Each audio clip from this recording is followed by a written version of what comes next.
Vishnupad Paramahamsa Parivrajaka Ashvataya Shri Srimad Srila Bhakti Siddhanta Saraswati Goswami Maharaj Prabhupada ki jai. Ananta Koti Vaishnava Vrinda ki jai. Namacharya Srila Haridas Thakur ki jai. Prem se kaho Shri Krishna Chaitanya Prabhu Nityananda Shri Advaita Gadadhar Shivasadi Gaura Bhakti Vrinda ki jai. Shri Shri Radha Krishna Gopa Gopi Go Shama Kund Radha Kund Giri Govardhan ki jai. Vrindavan Dham ki jai. Mayapur Navadvitam ki jai. Mathura Dham ki jai. Jagannath Puri Dham ki jai. Bhakti Devi ki jai. Tulasi Devi ki jai. Yamuna Mai ki jai. Ganga Mai ki jai. Samaveta Bhakti Vrinda ki jai.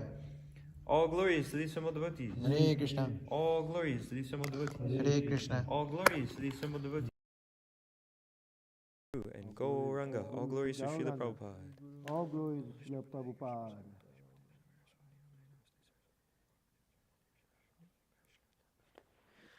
Om Namo Bhagavate Vasudevaya. Om Namo Bhagavate Vasudevaya. Om Namo Bhagavate Vasudevaya. Om Namo Bhagavate Vasudevaya. Om Namo Bhagavate Vasudevaya. Om Namo Bhagavate Vasudevaya. We're reading Srimad Bhagavatam, Canto 3, Chapter 14, Text 17. Yeah. Iti tam vira maricha kashyapa. Oh, sorry, that's not there. Kripanam. How do you get this desk to go up? I see devotees do it, or like that.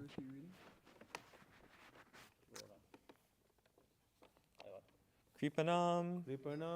Bahu. Bah. 17. Chapter 14. The same Sanskrit? Oh, I'm sorry. Sorry. Okay. eṣaḥ. Te. Aham. Vidhāsyāmi. Priyaṁ. Bhīru. Yataḥ. icchasi. tasyāḥ. kāmaṁ. kuryāt. siddhiḥ. traivargikī. yataḥ. Thank you. Okay. eṣaḥ vidhāsyāmi. priyaṁ bhīru yad icchasi. tasyāḥ kāmaṁ na kuryāt. siddhis traivargikī yataḥ. eṣaḥ vidhāsyāmi. priyaṁ bhīru yad icchasi. tasyāḥ kāmaṁ na kuryāt. siddhis traivargikī yataḥ. eṣaḥ vidhāsyāmi. priyaṁ bhīru yad icchasi. tasyāḥ kāmaṁ na kuryāt. siddhis traivargikī yataḥ.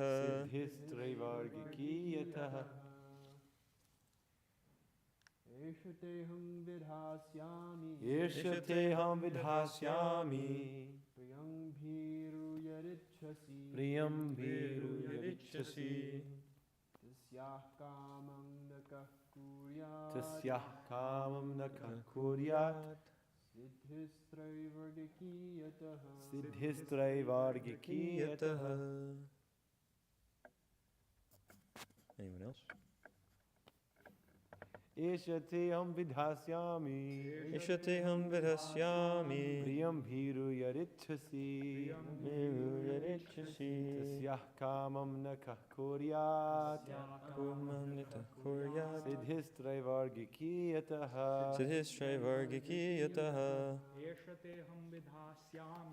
eṣaḥ vidhāsyāmi.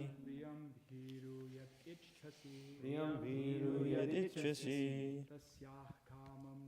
kuryāt. tasyāḥ kāmaṁ na kuryāt. Siddhis traivargikī yataḥ. siddhis traivargikī yataḥ. एषतीहं vidhāsyāmi eṣaḥ vidhāsyāmi. priyaṁ bhīru yat icchasi priyaṁ bhīru icchasi. tasyāḥ kāmaṁ na kuryāt tasyāḥ kāmaṁ na kuryāt. siddhis traivargikī yataḥ siddhis traivargikī yataḥ. Mataji? eṣaḥ vidhāsyāmi. priyaṁ bhīru icchasi. tasyāḥ kāmaṁ na kuryāt. Siddhis traivargikī yataḥ. eṣaḥ, this. Te, your request. Your request. Aham, I. Vidhāsyāmi, Vidhāsyāmi. shall execute. Shall execute. Priyaṁ, Priyam. very dear. Very dear. Bhīru, Bhīru. O afflicted one. O afflicted one. Yat, Yat. what? What? Icchasi, Icchasi. you are desiring. You are desiring. Tasyāḥ, Tasyāḥ. her. Her. Kāmaṁ, Kāmam. desires. Desires. Na, Na. not. Not. Kaha, Kaha. who. Who? Kuryāt, Kuryāt. would perform. Would perform. Siddhiḥ, Siddhiḥ. perfection of liberation. Perfection of liberation. Traivargikī, Traivargikī. 3. 3. Yataḥ, Yataḥ. from whom. From whom? Translation and purport by His Divine Grace, Srila A.C. Bhaktivedanta Swami Prabhupada. O afflicted one, I shall forthwith gratify whatever desire is dear to you, for who else but you is the source of the 3 perfections of liberation? Purport. The 3 perfections of liberation are religiosity, economic development, and sense gratification. For a conditioned soul, the wife is considered to be the source of liberation because she offers her service to the husband for his ultimate liberation. Conditional material existence is based on sense gratification, and if someone has the good fortune to get a good wife, he is helped by the wife in all respects. If one is disturbed in his conditional life, he becomes more and more entangled in material contamination. A faithful wife is supposed to cooperate with her husband in fulfilling all material desires so that he can then become comfortable and execute spiritual activities for the perfection of life. If, however, the husband is progressive in spiritual advancement, the wife undoubtedly shares in his activities, and thus both the wife and the husband profit in spiritual perfection. It is essential, therefore, that girls as well as boys be trained to discharge spiritual duties so that at the time of cooperation both will be benefited. The training of the boy is brahmacarya, and the training of the girl is chastity. A faithful wife and spiritually trained brahmacārī are a good combination for advancement of the human mission.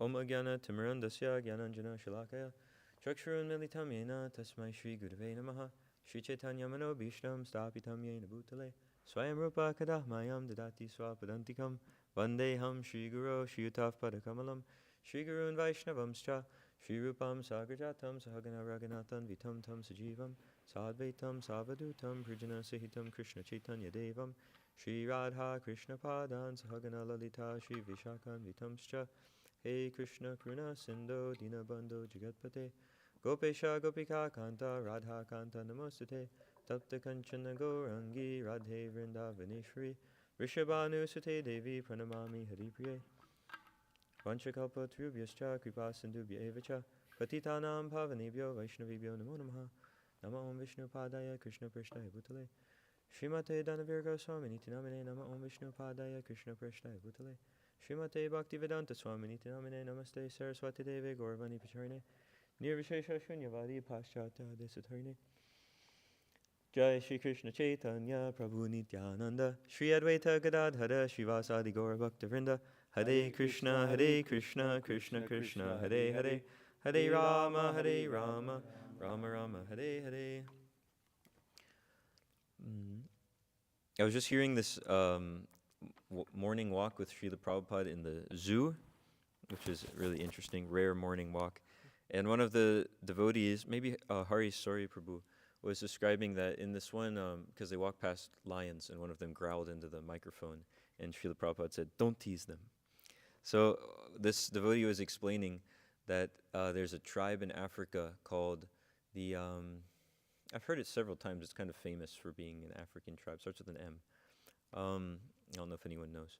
But he was explaining that before marriage, their qualification to be a man and then to be considered as a eligible husband for marriage is they have to go and kill one lion with a spear. And Srila Prabhupada explained that if you have a javelin or a spear, lions are afraid of that weapon, so they won't bother you. So they have to kill a lion to qualify for marriage. And Guru, what's his name? No, actually, Gargamuni Swami then said, this should be the qualification in ISKCON, then there won't be any marriages. So, because we see that instruction, he was saying that because Srila Prabhupada has given that instruction before, that all the men should be brahmacaris and all the women should be married. So they were speaking about this qualification for the husband, that he has to kill a lion, and then that will be his qualification. But what is the qualification for marriage? We see here that the boy is trained in brahmacārya from the beginning of life, or even from the age of 5, or as soon as possible. The boy is trained in brahmacārya to learn sense control, and also, that's at the end of the purport. At the beginning, we see also trained to execute spiritual activities. What is that?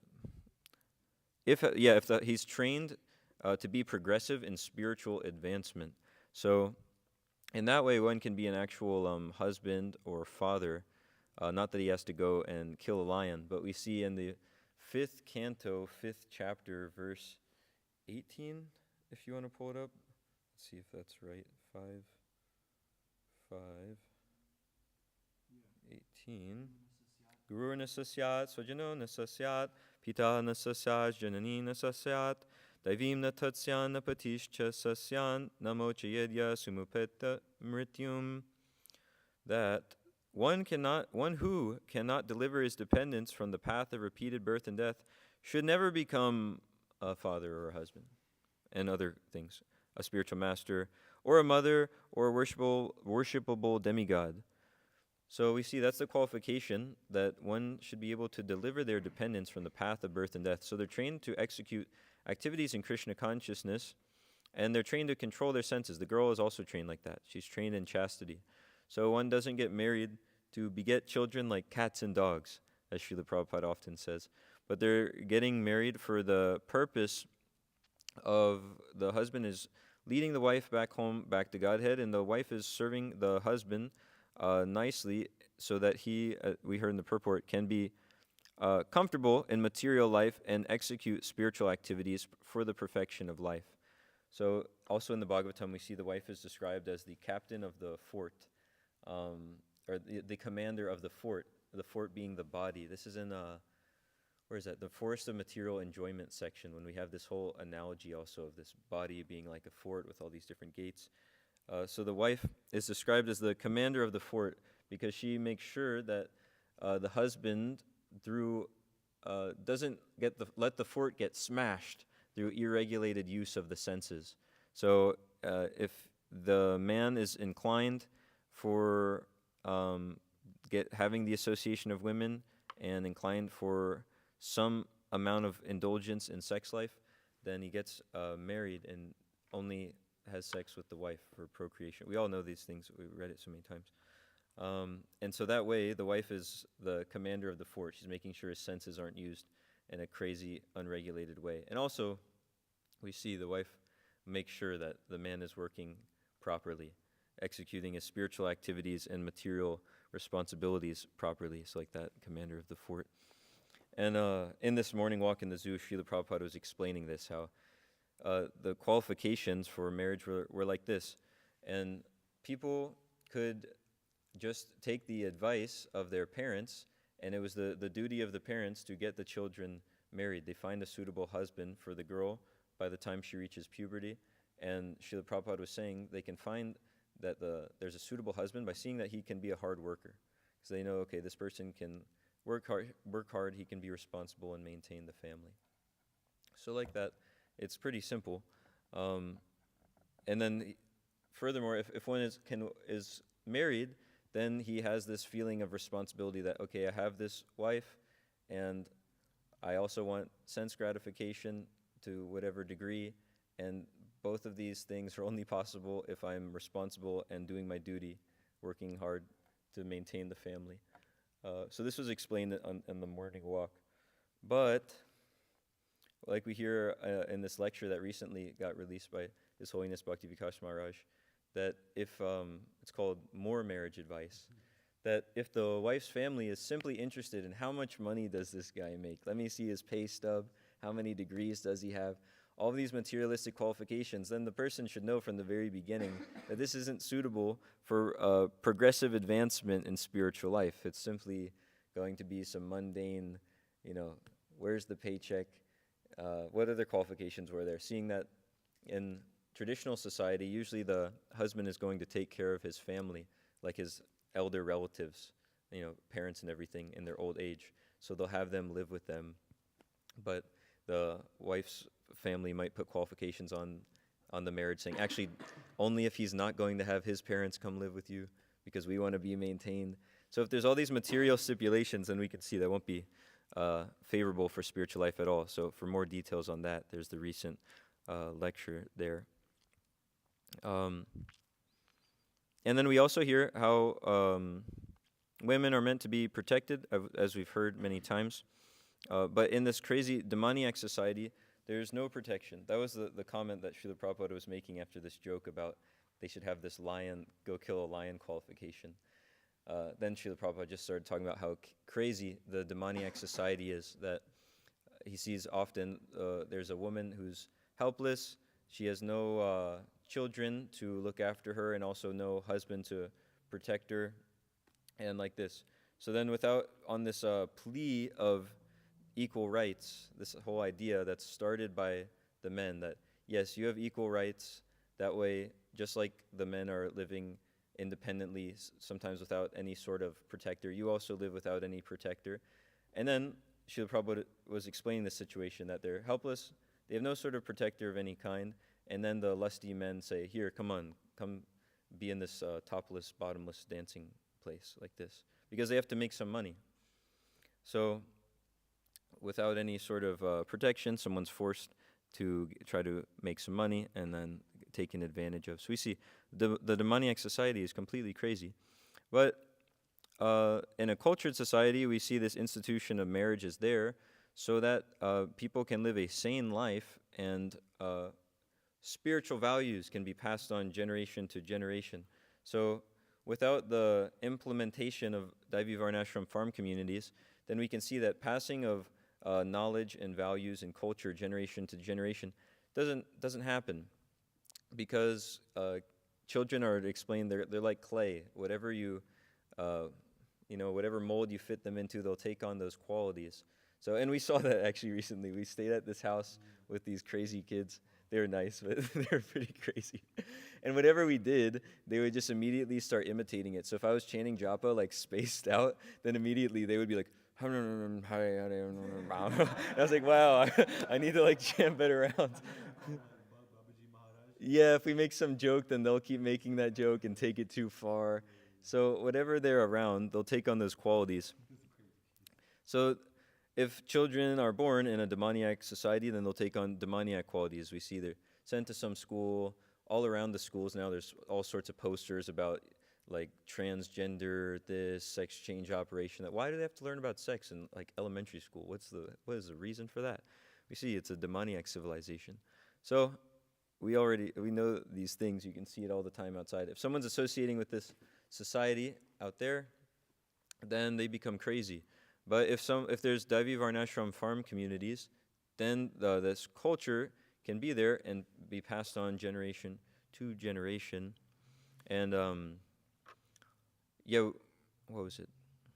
Sorry, I just lost the point that I was thinking of. The culture can be passed on generation after generation. Oh yeah, and we see that actually in other spiritual traditions and any sort of religious institution and other sampradayas like the Sri Vaishnava Sampradaya, the majority of the, you could say like the devotees that are made in it are the ones made by having progeny, and then the family trains up those children, and like this the tradition passes on. But then there's also the making of devotees by preachers who just go out and find someone who's never heard anything about spiritual life, and they make them into devotees. But the majority, as we can see throughout history, and a way a spiritual tradition is passed on is through like family lineages. So that's why these Daivi Varnashram farm communities are needed in order for the Krishna consciousness movement to continue on, and not just become a movement of guru coolies who like are crazy. You know, I don't think too much more is needed to explain that. So we see here that the wife is also described as being the source of the three perfections of liberation. And I was wondering about that when I first started reading Srila Prabhupada's books, because when I first met my spiritual master, he was explaining how much of a scam this whole, the whole material world is, and specifically this whole idea of sex attraction. It's a big scam. It's let me see how it's worded in the Bhagavatam. It's a misconception. We can pull up this verse here. Let me see. What is it? Yeah, Pumsam Striya Maituni Bhava Metam Turor Mito Hridaya Grantimahahu. Let me just find where that is in the Bhagavatam. Okay, Srimad Bhagavatam 5.5.8. Pumsa Striya Maituni Bhavam Etam Turor Mito Hridaya Grantimahahu Ato Grihak Kshetra Sutapta Viter Janasya Mohoyam Aham Ameti. The attraction between male and female is the basic principle of material existence. And on the basis of this misconception, it's a misconception. It's a big sham, it's a big scam. Because people are thinking, I'm this body, I'm only going to live for so much amount of time, so therefore I should just enjoy the senses of this body as much as possible. And how can the body enjoy the senses the most? By uniting with the opposite type of body that has a similar set of senses, only within that specific species. So you can see that someone is in a human body, maybe even of a particular race or particular locality or culture or whatever, and they only think that the human body of the opposite gender with this specific setup is very nice. And then when they see that there's one that has that setup, they're enamored that, oh my gosh, this person's the one. Like, I'm ready to work so hard every day for the rest of my life just so I can be around this person. So like this. But if you see the opposite gender of another species, there's no attraction. Like if you see with the bull and the cow, we know cows are very nice to be around, but the bull, when he sees the cow, he thinks she's the most beautiful thing. And when the bull is attracted to a cow, you can't be anywhere near him. He'll run through the fence. He'll run through the barn. He'll run through you. He's so dangerous. He goes crazy. He can't live without getting to where the cow is. But anyone else sees the cow, she's not that attractive. She's a cow. So we see that it's a misconception. And someone might say, no, it's spiritual. I'm feeling that I have such a spiritual connection. We hear that if you go and preach at a college, you do some college program. And this always happens. A couple comes and they sit down and they're saying, they hear the whole lecture and you're being like a fanatical brahmacārī or whatever and saying all these things. And then at the end of the class, they go, but what about, what if you have a partner who's very spiritual and you have this spiritual connection with them? But we see, if it is a spiritual connection, if the soul that's in that body, because it's spiritual, you're attached to the soul, supposedly. If the soul in that body was in the body of a male frog, would you still feel the same way? You're probably not going to. You might feed the frog for like a few days, maybe a week, but then you're going to completely forget your spiritual connection that you had with this jiva soul. So it's simply a misconception. It's based on the body. And then it gets more difficult. We hear further in that verse, this misconception that ties together the hearts of the male and female. it ties it together. They're completely attached and entangled. And they're not just attached and entangled to each other and each other's desires, aspirations, duties, whatever. But now, we see further, one becomes attracted to his body. Doesn't that just stinks right off the bat? You're attracted to your body. The body's such a mess. Everyone's complaining. I think almost everyone complains about their body every day. But now one's becoming more attracted to his body, home, property, children, relatives, and wealth. In this way, one increases life's illusions, a big sham, and thinks in terms of I and mine. So that's the result of this attraction between male and female. Therefore, it's recommended, best is if one can be brahmacārī, not have to be married. They can just focus on spiritual life and serving the spiritual master. But if one is inclined to go into family life, then they're still recommended to be brahmacārī, but in a different way. They're brahmacārī grihasta, so they have sex only for progeny. And what kind of progeny? Again, not cats and dogs, but Krishna-conscious progeny, kids that they'll raise to be devotees. Otherwise, we see it's simply cat and dog life. Whether someone's married or not married, if they're just having after sex life for sense gratification, it's the life of cats and dogs. So therefore, all throughout Scripture, this is warned because it's the basis of the material existence, that don't get attracted to this material world. How does that attraction come? In the form of the opposite sex. So there's so many descriptions about how the woman is the basis of that illusion for a man. One reason is because the scriptures were often preached to men, but there's many reasons. But we also see the same thing being spoken in the Bhagavatam for a woman who gets materially attracted. It says, does anyone know which verse this is, where it explains that the home, the husband, all these things, it's just like what is it? Something like it's just like death for the woman. All these nice things. You know what it is? You're able to find it? Okay, we'll get to that one, but now we'll... Oh, you got it already? Okay. While you look for it, a little more from the side of someone who has a male body who's going for self-realization. Okay, it's already there. A woman, therefore, should consider her husband, her house, and her children to be the arrangement of the external energy of the Lord for her death, just as the sweet singing of the hunter is death for the deer. So, how does that make sense? Because we hear that the home, there should be a nice marriage with a nice, suitable husband and all of this.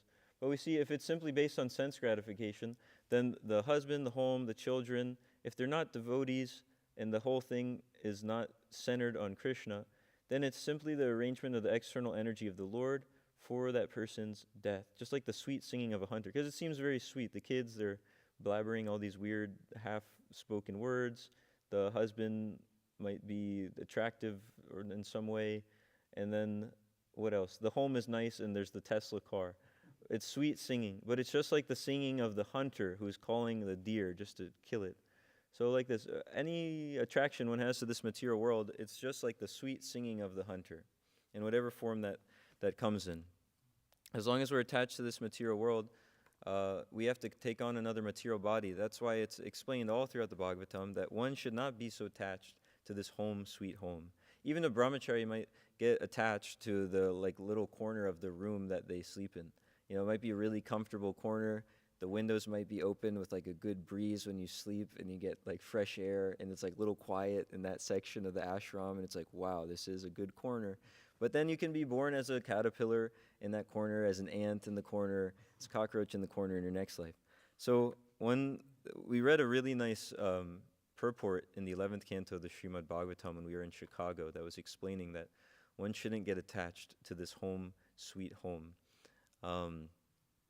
And also in there it was explaining that if one wants to try to just live a comfortable life, alone somewhere, this is a little bit of a side point, but if one wants to, have some nice home, again, the sweet singing of the hunter, and just live alone somewhere thinking this will be very peaceful, that actually doesn't work in Kali Yuga.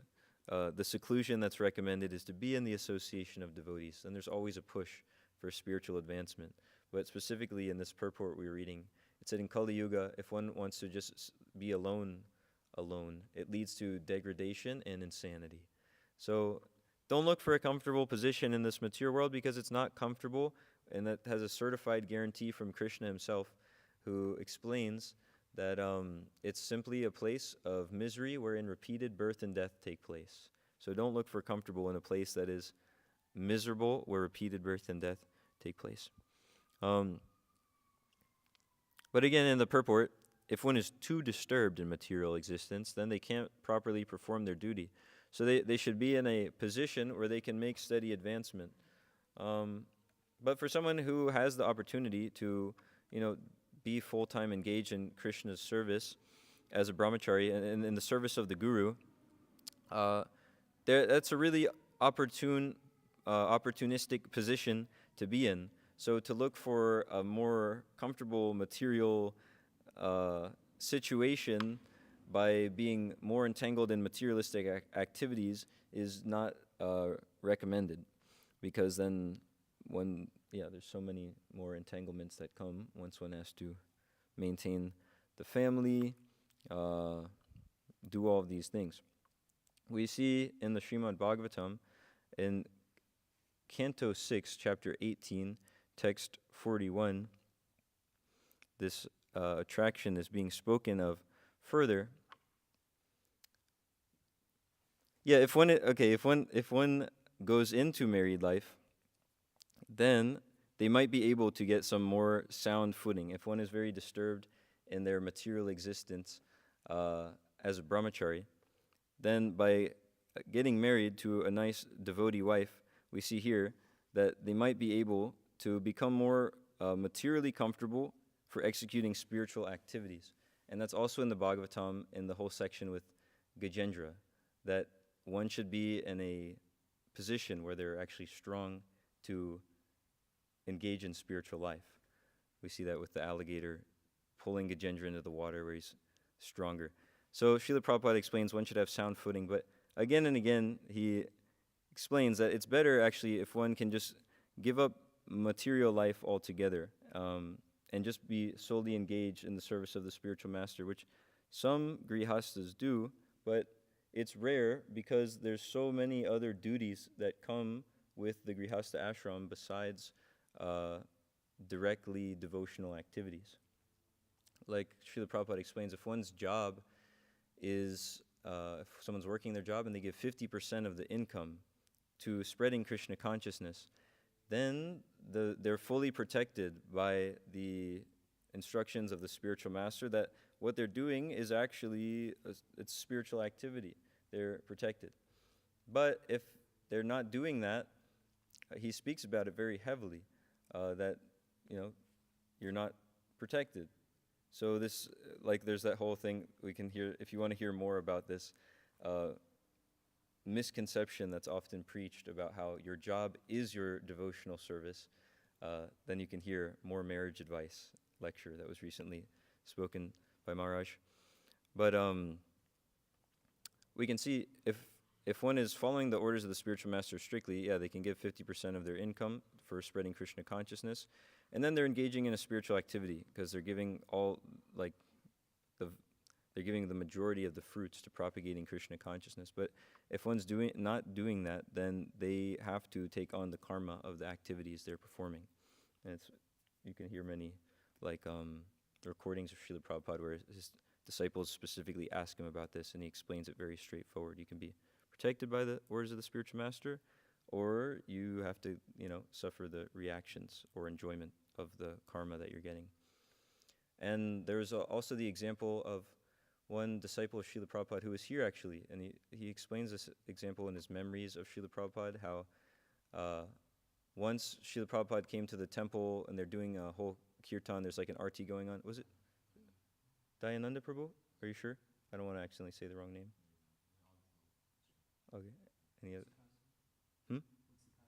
So they're doing an arti, everyone's doing kirtan, and Srila Prabhupada comes in, and he starts speaking to this devotee, and then all the devotees kind of quiet down a little bit to listen, And the first thing he asked him was, are you giving 50%? And the devotee says, well, no, Srila Prabhupada, because this and that and this. See, that's the thing is, when someone is in the Grihastha ashram, then there's all the this and that and this. We see whenever we're in TSKP, we're asking devotees, like if we're giving some class or, reading together or something, we ask the devotees at the home, like how's your chanting and how are your other activities you're doing in Krishna consciousness, and then they always say, well, there's this and that and this. So this devotee, he was doing the this and that and this with Srila Prabhupada, and then Srila Prabhupada made it very clear. He was telling him, no, you must give 50%. And it was a jolting experience. And then later on in this devotee's life, he was giving fully 50%, and that was nice. And then there was another memory. There was something similar where one devotee, they're speaking about devotees who are giving 50% of their income, and one of them says, this devotee is giving that much. And Srila Prabhupada says, no, I know he's only giving 45%. So it's like so close and so specific. But I think then that devotee accounts that later on he was giving 50% and was happy about that. So, that's really great actually if someone can do that. But we can see in the Grihastha ashram that so many other duties and responsibilities come. Now you've got these 2 or however many kids you have to take care of, and they're like more or less like helpless and insane for however many years of their life, and whatever else the wife wants, some certain amount of comforts maybe, and then so many things. So if one can simplify the necessities in their life, then there's more time to just focus on carrying out the instructions of the spiritual master, just serving their guru. His Holiness Dhanavir Goswami recounts how when he first came to the Krishna consciousness movement, Srila Prabhupada was giving class in LA, and he was saying, join this Krishna consciousness movement, everything is very nice, we'll give you nice food, nice literature, nice music, and if you like, we'll even give you a nice wife. And Srila Prabhupada. And so His Holiness Dhanavir Goswami, when he was first coming to the temple, he was saying, oh wow, that sounds very nice. And so he was thinking that everything is better in Krishna consciousness, the friendships, the books, the music, the prasadam, everything. So he was thinking maybe, a relationship like that can also be better, having a wife and married life, all of this. So when he first came, he did get married to this one Mataji there in LA or somewhere on the West Coast temples where they were. But then he explained that I was disappointed. Because you think everything in Krishna consciousness is so much better. Maybe this will be so much better. But he says it very starkly that I was disappointed. Because he explained that you go from all this time to meditate on the orders of your spiritual master, how to fulfill the instructions of your spiritual master. And then you can't do that anymore because you have to think actually about how do I please my wife. And that's going to take more time. And then also there was the Radha Damodar bus party, so couldn't be on that at the time. Or like Srila Prabhupada is over in this place. So there's those things.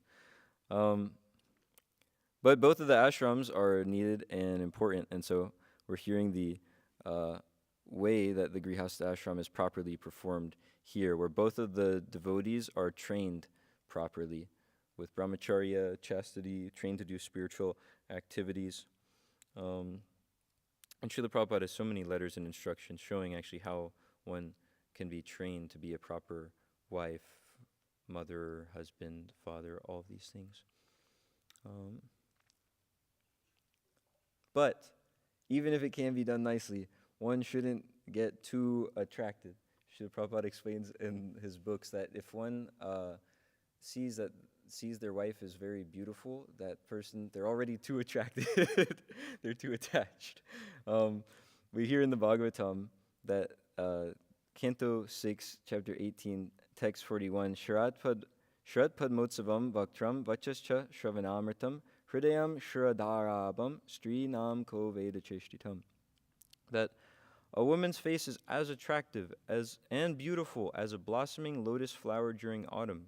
Her words are very sweet, and they give pleasure to the ear. But if we study a woman's heart, we can understand it to be extremely sharp, like the blade of a razor. In these circumstances, who could understand the dealings of a woman? So, all throughout the Bhagavatam, one is warned actually about this material attraction or sex attraction. One might think, wow, this person, they're so nice, they're so beautiful, and they're saying such nice things and maybe saying nice things about me. This person looks at me like I'm so great. I remember one devotee was summing it up that when two people are together, the girl is just thinking, wow, you're just like God. And the guy's thinking, yes, I am. So it's just like furthering the whole reason that the person came to the material world to try to be God. So they might think, wow, this person thinks I'm God, and they're very beautiful. But we can understand this person's heart to be extremely sharp, just like the blade of a razor. So who could understand the dealings of a woman, the Srimad Bhagavatam says. So if one can avoid this whole, family life altogether, that's good. And if not, then they should live on a Daivi Varnashram farm community or help try to implement Varnashram Dharma wherever they're living, because without that, then there's no question of a family life for anybody. At least there's no question of it continuing. What are the children going to learn? What is the next generation going to learn? The great-grandchildren, what are they going to learn? So anybody anywhere can actually help push forward the institution of Daivi Varnashram Dharma in their own life, either by teaching about those principles, following them properly, or just creating a farm community, which could even start with one family could start that with their own home by getting some land and a cow, and they grow the land, they milk the cow, they teach the kids there.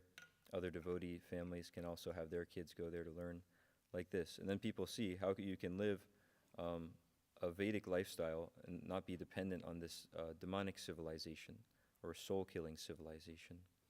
What time do we go till when? 7 o'clock opens up for... Okay. But it could be anywhere from now. Okay.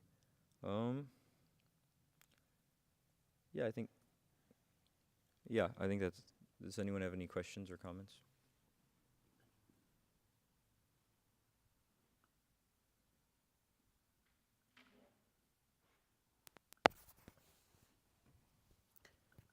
All right, in the purport of this verse where it's described that Maya, for the woman, like their entire family life is Maya. Hold on. Okay. Hold on, let me just...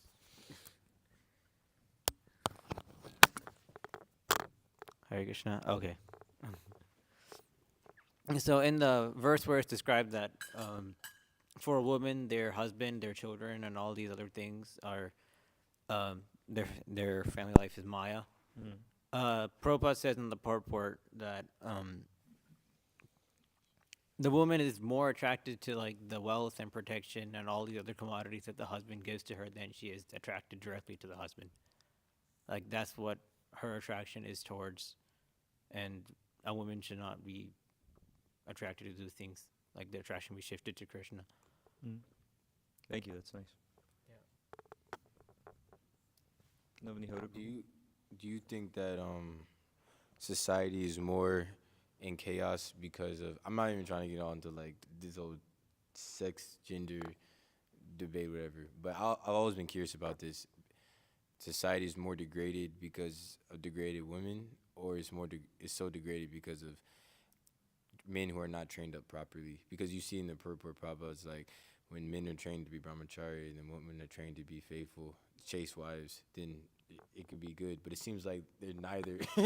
There's neither trained up brahmacārīs and there's neither chase women. So it's like, which one do you think is the cause of so many problems in society? I'm sure you could find a good answer in Srila Prabhupada's books. who's at fault for the craziness in sight? Is it the men or the women?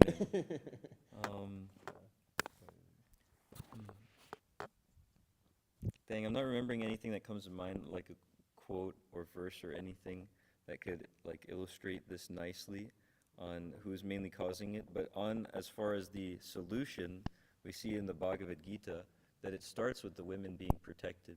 Because Arjuna was explaining that if the women, in the first chapter, maybe, can you pull up the verse? In the first chapter, Arjuna is explaining that if the women are unprotected, then the men will take advantage, lusty men will take advantage of the unprotected women. And then there's Varna Shankara, totally nuts, demoniac children who just ruin the next generation of life. And then they give birth to more demoniac children, more and more. And then it's just a planet of demons like it is now.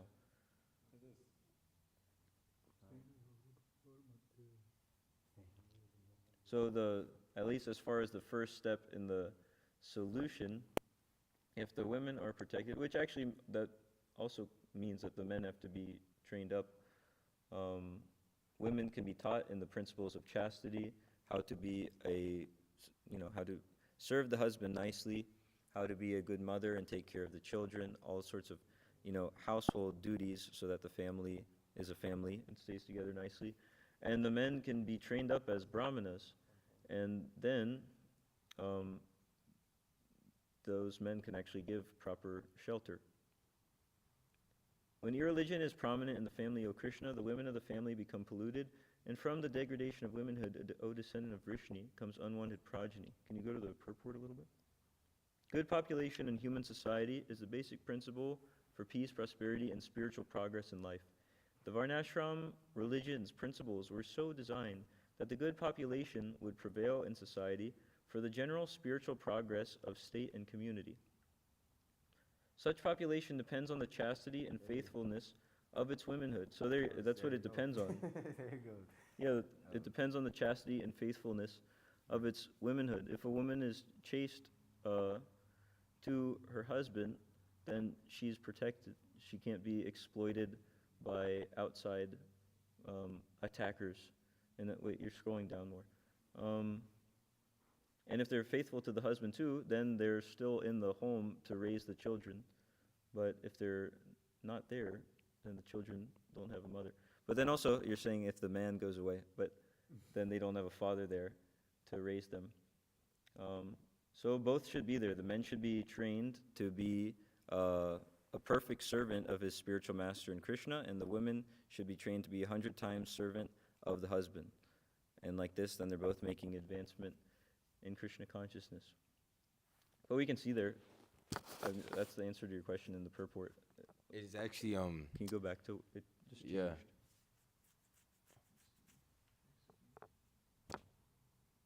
Where was it? Yeah, it was right there. Anyways. Anyway, it said it depends on the women Yeah, being yeah. chaste and faithful to the Right husband. there, such population depends on the chastity.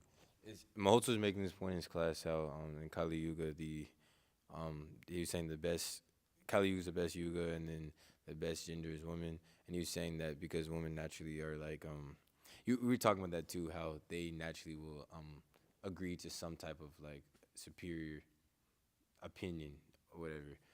And you see actually in most religious institutions, mainly women take up to it. Like in Christianity, mainly women are Christian. And I think it's like a trend that typically women are more religious, it seems like. So it seems like in Christian consciousness, if there are more women that actually join and they can learn to be like chaste, whatever, then, because men nowadays, they'll do anything for a woman. Like, they'll literally do anything. Can I mention something? Yeah. That we see that in the Bhagavatam, that actually, though the wife, she can control the man by her nice service attitude, actually. We see that with, who is it? Chavana Muni? Yeah, yeah. He's the like older guy. Was that his name? He was ill-tempered, and so the wife, knowing this, hot temper of the husband, she just acted very submissively and served him nicely, and like this was able to completely control him with her womanly charm. So like this, actually, if the women are taught to be faithful and chaste, then because then the argument is there. Well, what if the men are all debauchees and rascals, and then it's their fault? But if the women are faithful and chaste, then like by that alone they can actually control the husband. Yeah. So then you have both things. You have a husband who's making some advancement. The women are faithful and chaste, so the family is sticking together. Because we also see in the Bhagavatam, Srila Prabhupada said, when there's divorce, it's the fault of womanly weakness. He's saying that on the part of the woman. So if the woman is actually submissive to the husband and faithful, the family can stay together, and hopefully by her nice service attitude, the husband becomes so attached and attracted that even if he is terrible, he'll change his ways, trying to actually please this wife because he's so attached.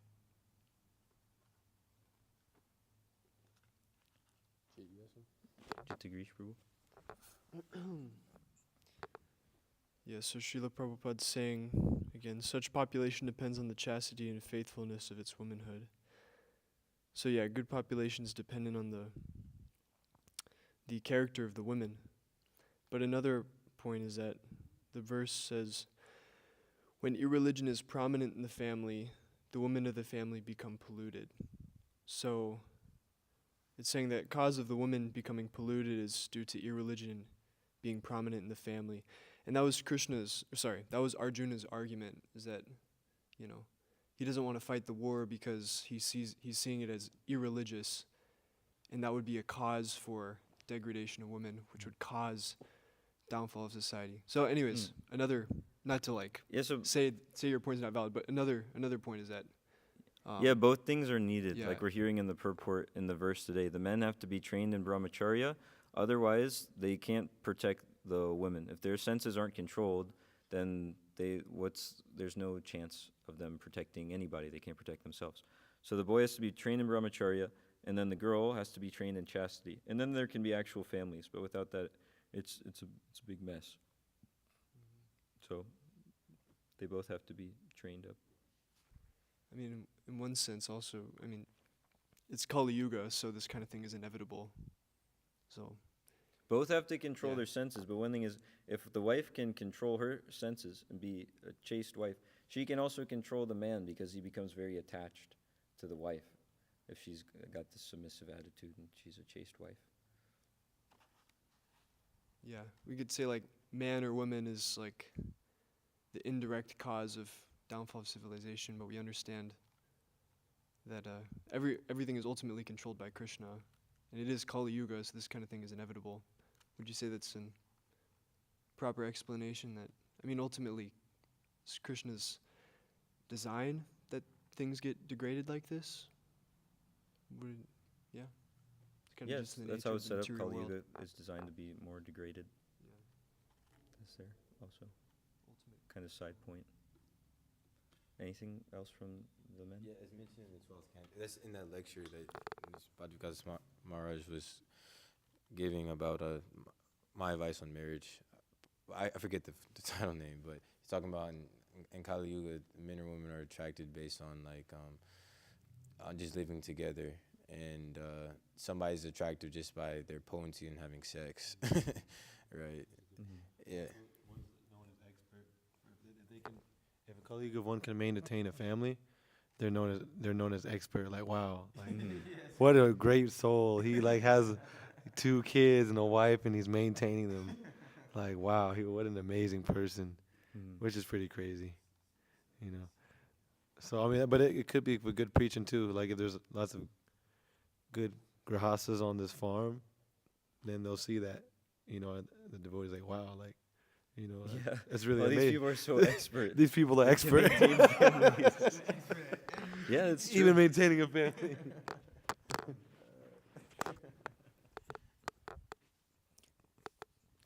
So we've been talking in the brahmacārī classes that if a grahastha is able to stay Krishna conscious, make the wife Krishna conscious, make the children Krishna conscious, and then retire and then keep doing Krishna consciousness, they're actually considered expert.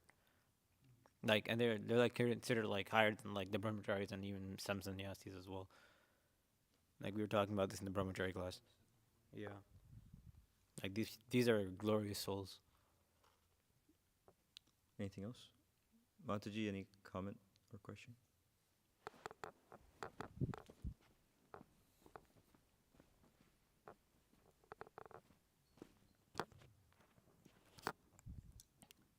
In the purport before this, Bhagavad Gita 139, it seems as though when the family tradition is lost, that's what causes the irreligion. And in Mahotsa Prabhu's class the other day, he was talking about how,